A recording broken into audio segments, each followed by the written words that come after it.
আজকে সকালে উঠে সব কাজকর্ম সেরে আগে জামা কাপড় কেচে দিয়েছি, যেহেতু মেঘলা মেঘলা করছে, এই রোদ এই বৃষ্টি। কাঠগুলো রোদে দিয়েছি, ওইদিকে রান্নাও বসিয়ে দিয়েছি, রান্না হচ্ছে। ভিজে কাঠ তো একটু কষ্ট হচ্ছে, ভিজে কাঠে রান্না করতে ধোয়াই শুধু চুলো। ওইদিকে সবজি কাটা হয়ে গেছে, চাল কুমড়োটা কাটতেই মায়া লাগছে, কিন্তু কি করব, বড় হয়ে যাচ্ছে, ওই জন্য কেটে নেব। বাড়িতে গাছ থাকা যে কত ভালো, অসময়ে সত্যিই কাজে যায়। একটা হয়ে আছে, ঝুলছে। এইদিকে কচু গাছগুলো তুলে বসাবো। এই যে চাল কুমড়ো গাছের তৈরি, আনন্দ লাগছে, আবার মনটাও খারাপ লাগছে। দেখতে ভালো লাগে, কিন্তু বড় হয়ে যাচ্ছে, এরপরে পেকে যাবে, খাওয়া যাবে না, ওই জন্য তুলে নিয়েছি। এই দেখো একদম কচি, এর এই জাতটা না এরকম বড় বড়, খুব বড় বড় হয়, লম্বা লম্বা, একদম কচি। অর্ধেকটা আজকে রান্না করবো, আর অর্ধেকটা একজনকে দেবো। এইখানে তো ভাত হচ্ছেই, ওইদিকে পটল আলু কেটে রেখে দিয়েছি। আজকে পটল দিয়ে আলু দিয়ে মাছ দিয়ে আর চাল কুমড়ো ভাজা। ইলিশ মাছ আর পাবো কোথায়, যে ইলিশ মাছের মাথা দিয়ে চাল কুমড়ো রান্না করব, ইচ্ছা লাগে ইলিশ মাছের মাথা দিয়ে চাল কুমড়ো। আমরা আর পেরেছি ইলিশ মাছের মাথা দিয়ে চাল কুমড়ো রান্না করতে।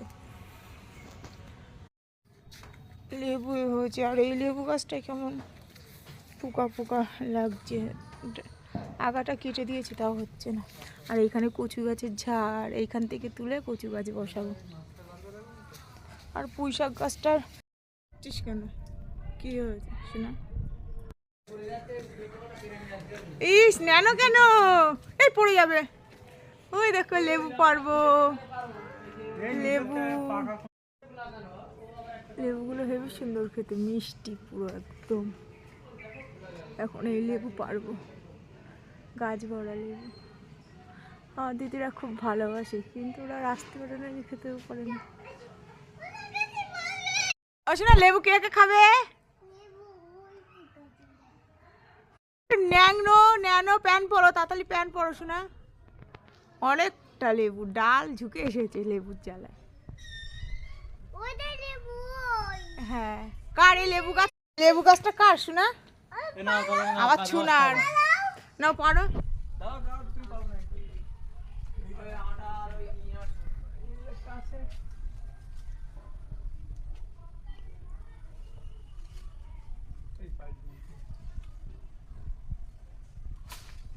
এই যা, খেতে হয়ে যাবে।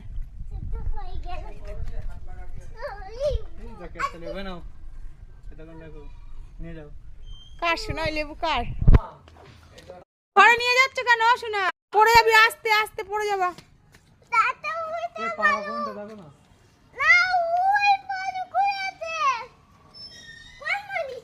ওর মধ্যখানে পাতায় যেটা, ওইটা পাকা মনে হয়। এই দাঁতের নখ কাটতে নেই। কার ওই লেবু গাছ, কার ওই লেবু গাছ? আসো না, কার? দাও একটা লেবু দাও, খাই। দাও শোনা, একটা দাও লেবু, একটা দাও, দাও কই লেবু দাও শোনা, একটা দাও, একটা। স্কুলে যেতে হয়। এই ছিম গাছ, এটা বসাবো।